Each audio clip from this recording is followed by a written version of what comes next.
Добрий день, шановні підписники мого YouTube каналу. Сьогодні я завітав до дуже цікавого бренду. Всім тим людям буде це цікаво. Чому так?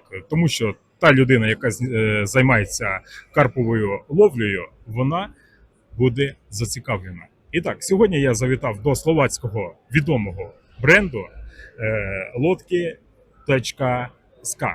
І зараз ми побалакаємо про новинки, які вони привезли сюди офіційно в Прагу, в Чехію, на виставку For Fishing 2026 року з маєтелем фірми, з маєтелем компанії. І так, добрий день. Менуюся Панасюк Руслан, сам новинар з України, мам свій YouTube канал про рибарство в Чехах.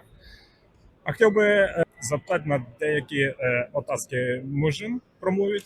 Nech sa páči, v prvom rade chcem veľmi pekne poďakovať, že si sa zastavil v našom stánku a pýtaj sa otázky a čo budem vedieť, zodpoviem.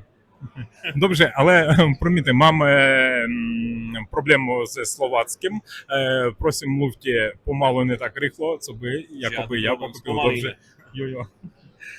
Так, перша otázka. Які головні новинки представуєте на літочному велотрhu? No, aj tuto za nami v podstate vidieť loďku, zavážaciu loďku s názvom RT7. Táto loďka ako taká novinka nie je, ale čo je nové, tak je to lodička, ktorá má prívlastok AI. Čiže dneska je také moderné to AI a znamená to, že táto loďka sa dokáže v priebehu užívania učiť od rybára, akým spôsobom tú loďku používa, šetriť tie batérie, regulovať mu dojazd a podobné záležitosti. Takže v loďke je osadený AI procesor, ktorý dokáže tú rybačku zefektívniť. Takže toto je novinka, najväčšia novinka na tento rok 2026. Дякую. Просим, друга otázka. Мой YouTube канал є про українське рибаржі в Чеську, а в цілому Європейській Унії. Мати продукти, які би їм спеціально допоручили від вашого імена?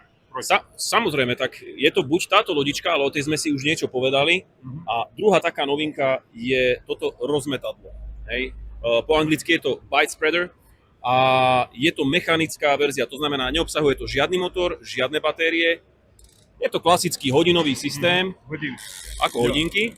Dovnútra sa nasype krmivo, ide sa na miesto s loďkou. Keď sa otvorí komora, krmivo sa rozprestrie na väčšiu plochu. Takže toto je niečo, čo by som vrelo doporučil rybárom z tvojej krajiny. Dobrze, дякую. Последня, третя otázka.